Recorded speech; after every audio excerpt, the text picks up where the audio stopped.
Yo les gens, c'est Loxy, aujourd'hui on se retrouve pour une nouvelle vidéo. Alors aujourd'hui j'aimerais te faire part de ma réflexion par rapport au monde du bureau. Parce que moi tu vois en fait ça fait peu de temps que j'ai découvert cet univers, d'accord. Vu que moi bah, tu vois, j'étais tranquille, je faisais mes études, donc là je suis en stage de fin d'études.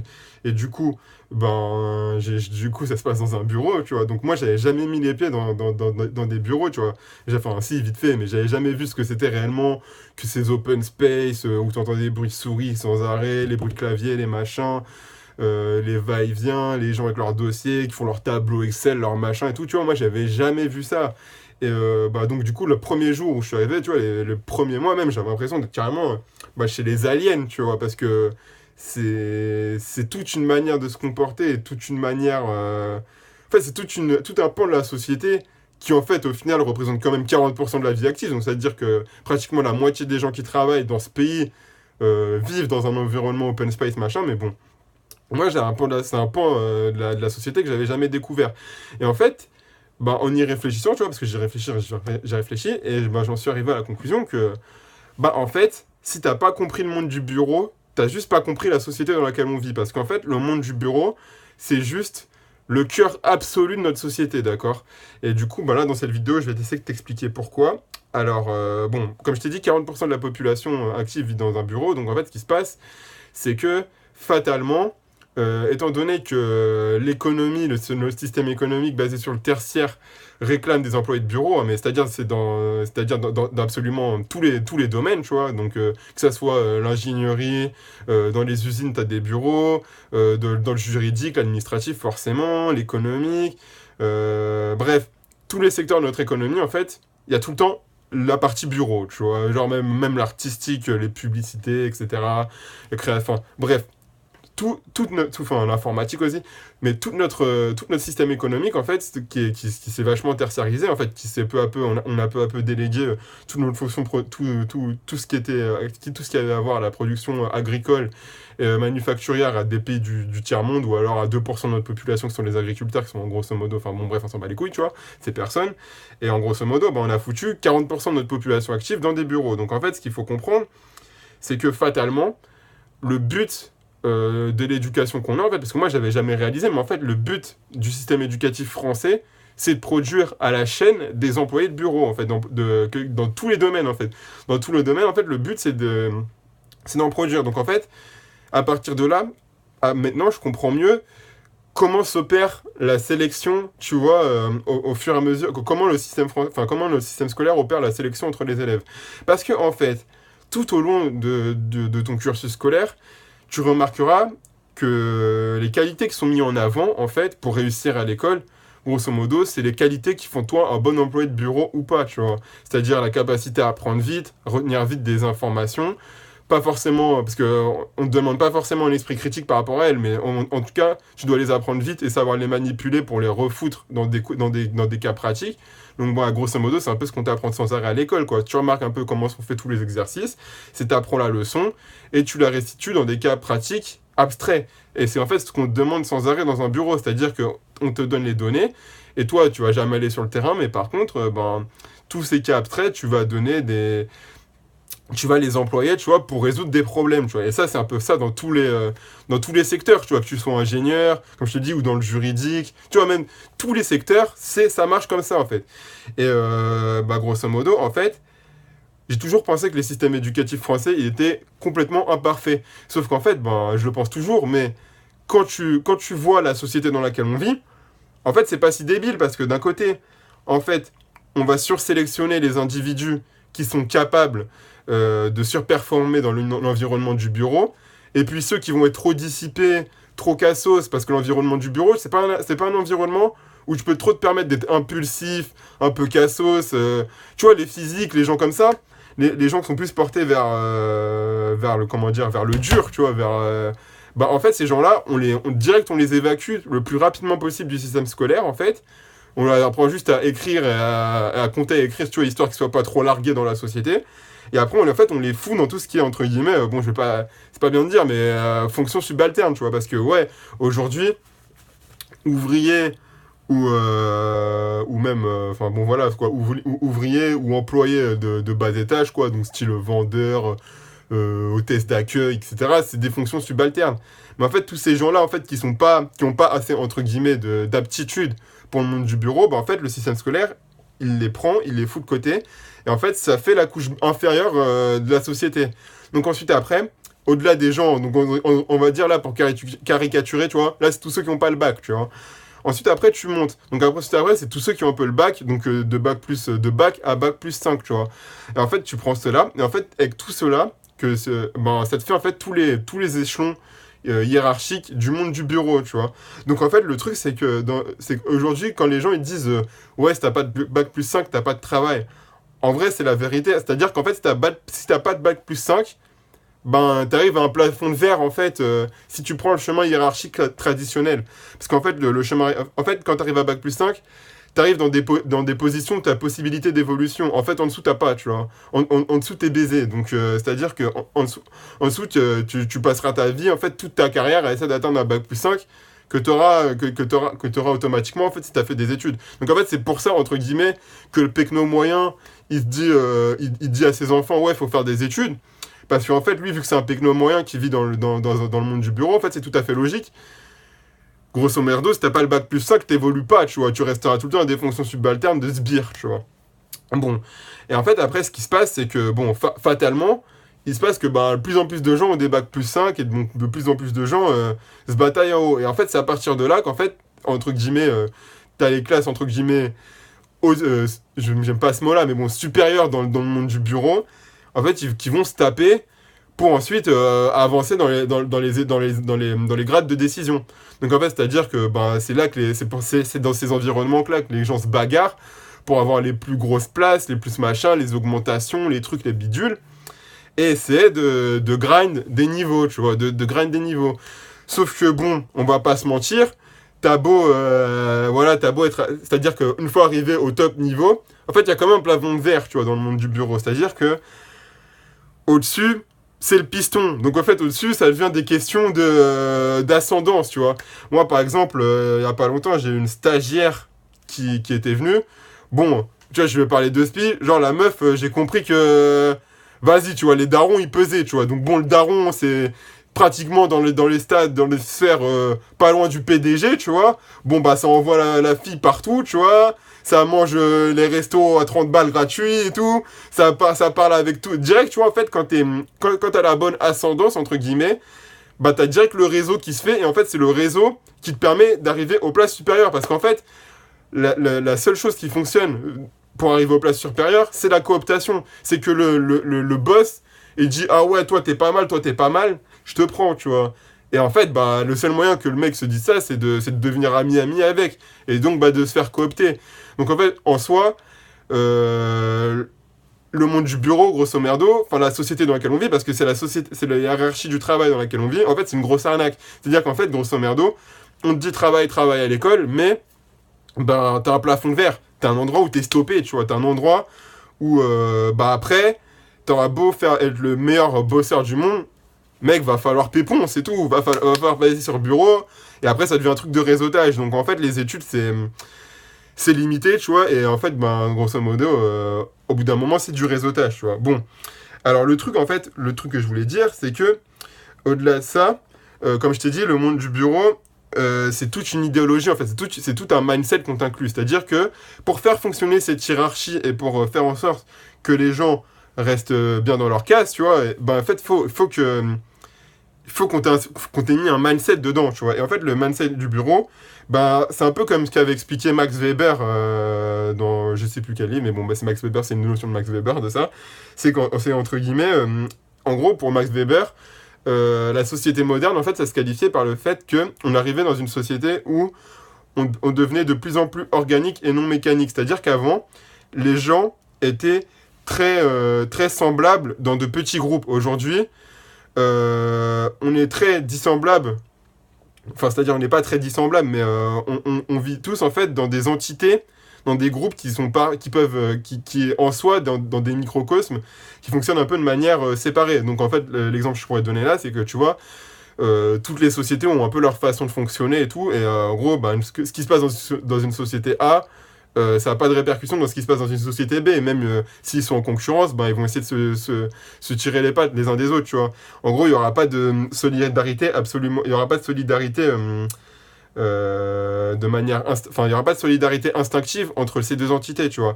Et en fait, ce qui crée la solidarité dans notre société, c'est le fait qu'en fait, toutes les entités, donc tous les organes de la société, sont interconnectés en fait et interdépendants économiquement et en fait, grosso modo, d'un point de vue de la survie. C'est-à-dire que bon, je vais te donner un exemple tout con, t'en as rien à foutre des mecs, je sais pas, qui taffent dans tout ce qui est, enfin, dans toutes les boîtes genre Total et tout, t'en as rien à foutre de ces mecs-là qui taffent dans l'essence. Sauf qu'en fait, étant donné que c'est ces boîtes-là qui ramènent le pétrole et l'essence pour faire fonctionner ta voiture, du coup, si un jour ils ont une couille, bah toi ça va t'impacter. Donc en fait c'est à ce moment-là que tu vas être solidaire, c'est parce que tu vas être solidaire parce que euh, leur service t'est directement nécessaire en fait, t'es directement nécessaire à ta survie et au bon déroulement de ta vie, tu vois.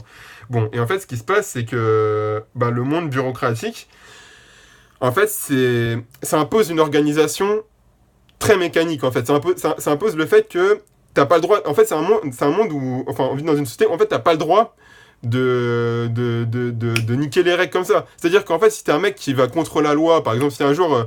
Par exemple, tu vois, un exemple con. Si t'es là, t'es en train de rouler dans ta voiture, tu grilles un feu rouge. Mec, t'es ultra. Enfin, si tout le monde fait comme toi, en fait, la société, elle déraille, en fait. La société, elle déraille, en fait, parce qu'on vit dans un monde où, genre, tout est. En fait, le code de la route, c'est un truc qui est fait pour codifier la manière dont on circule. Et en fait, si tout le monde commence à faire n'importe quoi, au bout d'un moment, il y aura des morts, tu vois, parce qu'on est trop nombreux. On peut pas se permettre de faire n'importe quoi. En fait, le fait qu'on soit devenu beaucoup plus important démographiquement parlant et qu'on soit rentré dans des systèmes sociaux et économiques beaucoup plus complexes avec beaucoup plus d'échanges, ça implique qu'on ait dû mettre en place beaucoup plus de règles, tu vois. Et ce qui se passe, c'est que forcément, l'individu en soi a besoin d'intégrer beaucoup plus de règles pour vivre en collectivité. Et donc, c'est un peu paradoxal. Mais le monde, en fait, on vit dans une société où en fait, on nous a pour les fonctions qu'on nous a demandé, qu'on nous demande d'occuper, donc pour nos travaux ou même par rapport à tous ces trucs qu'on a besoin de faire au quotidien, comme se servir d'un ordinateur ou quoi, on a tous eu besoin, même le plus con d'entre nous, d'apprendre à lire, à écrire et d'apprendre tout un tas de notions de notions abstraites. C'est-à-dire que même le dernier des cons, aujourd'hui, au minimum, il sait lire, un peu compter, tu vois. Il y a 150 ans, le dernier des cons, il savait même pas parler, ça se trouve, tu vois. Enfin, bon, tu vois un peu l'évolution. Et donc, en fait, ce qui se passe, c'est que, cette évolution-là, ça a fait que, paradoxalement, même si on est devenu une société où les gens ont, grosso merdo, un niveau d'abstraction plus haut, cérébralement, on est devenu beaucoup plus mécanique parce qu'on a tout un tas de règles et de protocoles implicites et explicites à mettre en place, à manœuvrer en fait. Et donc, c'est un peu pour ça qu'on vit dans une société fragile, tu vois, parce que on est tous trop... En fait, depuis l'école, on est tous trop incités à respecter la règle, parce qu'en fait, c'est normal que l'école nous inspecte ces règles-là, parce que, vu le niveau de complexité de société dans laquelle on s'inscrit, en fait, la société aurait été juste ingérable si on faisait pas en sorte de formater autant les gens. Si on faisait pas en sorte d'imposer autant d'autorité aux gens, de les rendre aussi, entre guillemets, serviles, la société, aussi complexe comme elle est maintenant, avec tout un tas de biens de services en circulation, de connexions économiques, elle fonctionnerait pas. Elle fonctionnerait juste pas. Et donc, quand tu comprends ça, en fait aussi, tu comprends pourquoi on en est arrivé à avoir un spectre politique aussi dégueulasse. Parce que, en fait, quand tu vois Macron, c'est le prototype type. En fait, Macron, si tu préfères, c'est le top player du monde du bureau. En fait, Macron, c'est le mec, c'est le meilleur à ce jeu-là. En fait, c'est le gars qui a réussi à aller au plus haut des places dans les entreprises, à faire le max de bif que tu puisses faire en montant, entre guillemets, en suçant au maximum dans les échelles qu'on te propose, tu vois. Enfin, dans les échelles, dans les tunnels que la société met à disposition. Tu vois, le mec, il a fait toutes les bonnes écoles, c'est-à-dire qu'il a même il a décidé d'aller au-delà du simple « j'ai un bon diplôme », tu vois. C'est-à-dire que tu vas plus, tu réseautes plus. Et en fait, Macron, c'est un peu le président logique que notre société doit avoir. Parce que quand tu le vois, en fait, c'est le top player de ce monde-là. C'est-à-dire, c'est le mec, ça a sucé toutes les bites. Machin truc, c'est, comment dire... Il a une idéologie complètement, tu vois, dans son argumentaire de campagne, il était là en mode, ouais, mais moi, ben, ce que je vais faire, c'est que moi, je suis dans le concret, quoi. Moi, je sais comment fonctionnent les règles, je sais comment fonctionne la juridiction. Tu vois, dans son débat contre Marine Le Pen, genre, il l'a cassé parce que lui, il savait des trucs juridiques qu'elle, elle savait pas. Bref, tu vois qu'en fait, il a que des qualités de Jean-Michel Bureau, de Jean-Michel Bureauman, je tape mon tableau Excel, mais à un niveau top plus, tu vois. Et donc, bah, c'est pour ça qu'en fait, on en arrive à légitimer des mecs pareils au pouvoir, parce que, au-delà du fait qu'ils aient objectivement très peu de qualité de gouvernance réelle, de très peu de qualité en tant que gouvernant, tu vois, ou ce qu'on pouvait attendre d'un gouvernant à l'ancienne, ben, en fait, le mec, il compile toutes les qualités qu'on peut attendre d'un top employé de bureau, tu vois. C'est-à-dire, c'est en gros, Macron, c'est sûr qu'en fait, à l'époque où il t'a fait dans la banque, c'est sûr que c'est le mec qui va te ramener du bif, tu vois, parce que quand il allait signer un contrat ou quoi, ben, le mec, il devait sucer tellement fort que le contrat, il avait, tu vois, parce qu'il a tous les codes, il a tous ses codes et toutes ses qualités qu'on attend dans cet univers, en fait. Donc bon, ben, c'est... Je veux dire, et même pas que Macron, mais quand tu vois, en fait, toutes les autres, le reste du spectre idéologique politique de notre société, ben, en fait, c'est que des idéologies bureaucratico-compatibles. Par exemple, quand tu vois l'idéologie féministe LGBTQ+, en fait, c'est juste des gens qui vont te dire ouais, mais les femmes ou je sais pas quoi, les schtroumpfs dans les bureaux, ben, on n'est pas assez, comment dire, vu qu'on est différent ou je sais pas quoi, on est oppressé dans cet univers-là et donc on reste à des postes subalternes. Mais en fait, tu vois, ce qu'elles demandent les féministes, ce que demandent entre guillemets, les social justice warriors, les LGBTQ+, et tout, c'est en fait d'avoir accès aux places supérieures de ce monde bureaucratique. Mais en rien, il le critique réellement. En fait, c'est juste des questions de qui a les places ou qui n'a pas les places, tu vois. C'est pareil pour les fachos. Les fachos, en fait, bah, c'est des... Même, tu vois, que le fascisme, c'est une idéologie qui a pu apparaître qu'à partir du moment où il y a une bureaucratie pour l'appliquer, en fait. Le fascisme, sans un système bureaucratique dur, avec tout un tas de règles et tout, etc., ça ne fonctionne juste pas, en fait. Et donc, ben, quand tu vois toutes les idéologies aujourd'hui d'extrême droite à pratiquement extrême gauche de l'offre politique classique, tu vois, donc du Front National ou je sais pas quoi, ben, en fait, ben, c'est que des idéologies qui peuvent s'intégrer dans le cadre du bureau. Parce qu'en fait, une idéologie qui ne pourrait pas, qui ne serait pas compatible avec la bureaucratie, eh ben en fait, elle est directement parquée comme ultra dangereuse. Parce que forcément, vu qu'on vit dans une société bureaucratique, comme je te l'expliquais, si tu remets en cause cet ordre qui sous-tend tout le reste, ben c'est toi le plus dangereux en fait, parce que à partir de là, ben si tu, c'est comme si tu remets en cause les fondements même de la société dans laquelle on vit. Donc en fait, à partir de là, tu comprends mieux pourquoi l'offre politique dans laquelle on vit, c'est une offre de fragile, parce que tous les mecs, en fait, ils s'arrêtent au stade de ben on reste compatible avec la bureaucratie qui est déjà en place, tu vois. Bon, alors un autre truc que j'aimerais dire, c'est que forcément, dans ce monde du bureau, en fait, en fait, c'est un peu comme si on était passé dans une société méga fourmilière. En fait, aujourd'hui, un être humain tout seul, encore plus qu'avant, c'est beaucoup plus difficile de survivre seul, en fait. Enfin, c'est-à-dire de survivre seul. C'est beaucoup plus difficile pour un être humain, aujourd'hui, de survivre seul en étant en adéquation avec le modèle social et le modèle de façon d'être du reste de la société. Parce qu'en fait, en tant que en fait, la justification de la société bureaucratique, c'est d'offrir aux individus du confort et de plus en plus de biens à consommer et bah, de confort, tu vois, de confort, de services, de biens, de services à consommer et tout. Et forcément, en fait, à partir du moment où en fait, tu peux vivre seul aujourd'hui, mais en fait, le fait de vivre seul, ça va faire que tu vas devoir te couper fatalement de ce qui fait l'unité de ressemblance de toutes les personnes qui vivent dans cette société. Parce qu'en fait, si tu remarques aujourd'hui, ce qui fait qu'en fait tout le monde se ressemble, c'est que ben, on est tous des consommateurs, tout le monde regarde les mêmes émissions à la télé, tout le monde consomme du Netflix, etc., etc. Et en fait, c'est ce qui fait que les gens se ressemblent vraiment. Et en fait, à partir du moment où toi tu dis non, je m'en bats les couilles de ça, et que tu te barres de ça, bah à partir de ce moment-là, t'es un weirdo, tu vois. Et en fait, tu remarqueras que bah, tous les gens, entre guillemets, qu'on classifie comme bizarres dans notre société, c'est que des gens qui sont dans une logique de se différencier par rapport à ce modèle bureaucratique. Donc forcément, ce modèle de confort, parce que la bureaucratie, comme je t'ai dit, c'est la justification, c'est que ça impose du confort. Bah, c'est tous les gens qui décident de se détacher de ça, en fait.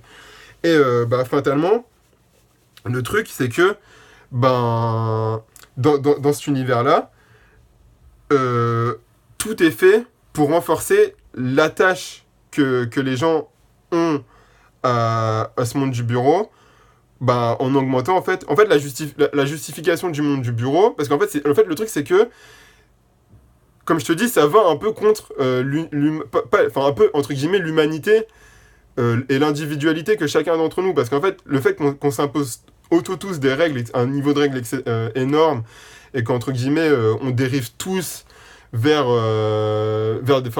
tout un tas de consommations qui nous est extérieure, et donc entre guillemets bon bref, pour assurer notre unité, comme je t'ai dit, et ben ça implique grosso modo en fait d'aller tout le temps plus loin dans le formatage. En fait, c'est comme ce que tu vois aujourd'hui, c'est que par exemple avec internet, et ben on est tous là entre guillemets, tu te rends bien compte que ça serait un peu, internet, ça serait un peu, comment dire, une façon que les gens auraient de pouvoir se distinguer fortement. Mais en fait, tu remarqueras que, ben non, en fait, les gens, ils continuent de vouloir tous se ressembler. Donc tu vois que sur Internet, par exemple, quand tu vois tous les youtubeurs qui font la même chose, ou tous les comptes Instagram qui se ressemblent, etc., etc., en fait, tu vois que malgré le fait qu'on vit dans une société qui nous vend, entre guillemets, toujours plus de distinctions complètement artificielles, parce qu'en fait, c'est des distinctions faites par la consommation, et donc et donc complètement validées par le monde du bureau qui produit du confort, et ben Internet, ça suit la même logique en fait, et tu peux voir que ben, les gens, in fine, en fait, même si on est tous beaucoup plus détachés les uns des autres dans notre manière de vivre, en fait, intérieurement, on est paradoxalement tous plus similaires, parce que en fait, si on n'était pas tous plus similaires, eh ben, on pourrait pas cohabiter et coexister en fait, parce que oh le bug mec, bon bref, le fait qu'on soit semblable, désolé, le fait qu'on soit semblable, et ben en fait ça passe par la consommation. Bon voilà, bon, vidéo assez lourde aujourd'hui les amis, vidéo assez beaucoup de concepts, hein. Mais bon, bref, j'espère que tu m'auras compris. Et donc oui, dernier mot que je voulais dire. Le truc, c'est que, ben, si tu veux changer... En fait, le truc, c'est que, aujourd'hui, il y a deux voies de changement, tu vois. En fait, le truc, c'est que, c'est... Et en fait, enfin, même, non. En fait, il y a qu'une voie de changement, tu vois. J'allais dire deux voies, mais il y en a une où on te ment, et il y en a une qui est la vraie. Celle où on te ment, c'est celle qui saurait te dire... pour changer la société, il faut changer les normes de cette bureaucratie. Parce qu'en fait, ce que tu vois, c'est ce que les partis politiques, tous ceux qui sont mainstream réclament. C'est-à-dire qu'en fait, ils vont prôner des idéologies différentes pour mettre en haut de la pyramide bureaucratique, donc notre société bureaucratique, comme je t'ai dit, et faire en sorte que bah, ça soit cette idéologie-là qui oriente le fonctionnement de notre société, tu vois, le fonctionnement de notre bureaucratie.